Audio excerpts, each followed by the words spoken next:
Vizag fishing హార్బర్కి అయితే మనం వచ్చేసామండి. మార్నింగ్ 5:30కి బస్ దిగి ఫ్రెష్ అప్ అయ్యి 7:30 కల్లా మీడికి వచ్చాము. ఫిష్లు చూడండి స్టార్టింగ్లోనే ఎలా కుప్పలుగా పెట్టారో చూద్దాం రండి. చూడండి ఫిష్ అయితే ఎంత ఫ్రెష్గా ఉంది. ఈ ఫిష్ అయితే నాకు చాలా ఇష్టం అండి, చాలా బాగుంటుంది ఫ్రై చేసుకుంటే. చూడండి గంపలుగా ఉన్నాయండి, అంత గంపగుత్తగా ఇస్తారండి. ఇక్కడ చౌక రేట్ అండి, చాలా తక్కువ రేట్కి ఇస్తారు. క్రాప్స్ ఉన్నాయండి, చాలా బాగున్నాయి క్రాప్స్ కూడా. ఇక్కడ చూడండి ఫిష్ చూడండి ఇంకా మార్కెట్లోకి పంపిస్తూ ఉన్నారు పక్కనేనండి. ఇవేమో బొంబడాయిలండి, ఇక్కడ దీని మీదనే షిప్ మీదనే ఎండేస్తారంట. మరి చాలా బాగున్నాయి ఇవి కూడా. ఈ ఫిష్ చూడండి ఎలా ఉంది, దాని ముక్క అయితే ఎంత పొడవుగా ఉంది. దాన్ని చూడగానే నాకైతే భయం వేసింది పట్టుకోనికి. ఇక్కడ చూడండి ఫిష్లు అన్నీ మిక్స్ అయి ఉన్నాయి. ఇక్కడ అన్నీ డివైడ్ చేసి మార్కెట్లోకి పంపిస్తారు గంపగుత్తగా. ఇక్కడైతే ఎండేసారు పైన ఎండు చేపలు ఇవి.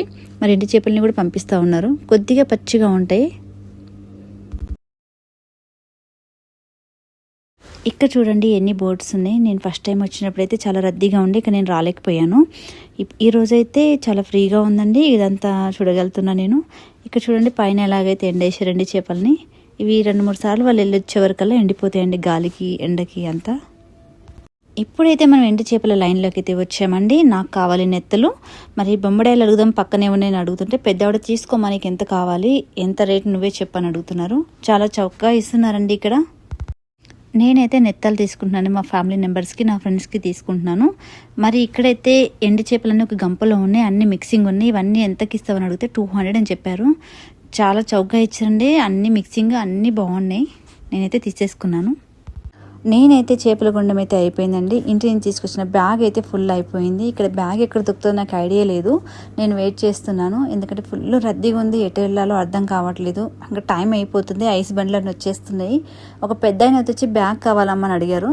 అవునండి బ్యాగ్ కావాలని అంటే ఇక్కడ కొంచెం దూరం వెళ్ళాలి, నేను తీసుకొస్తాను, నాకు ఒక 100 ఇవ్వని చెప్పారు. నేనైతే ఇచ్చాను. మరి చాలా టైం పట్టింది అని తిరగడానికి, ఎందుకంటే ఫుల్ రద్దీగా ఉంది కదా. మొత్తానికైతే బ్యాగ్ అయితే తీసుకొచ్చారు. బ్యాగ్లో సదిరేసి ఆటో స్టాండ్ వరకు అయితే తీసుకొచ్చారు. చాలా దూరం అండి. ఎక్కడో అక్కడ కొద్దిమంది అండి, కొంతమంది మంచి వాళ్ళు ఉంటారు.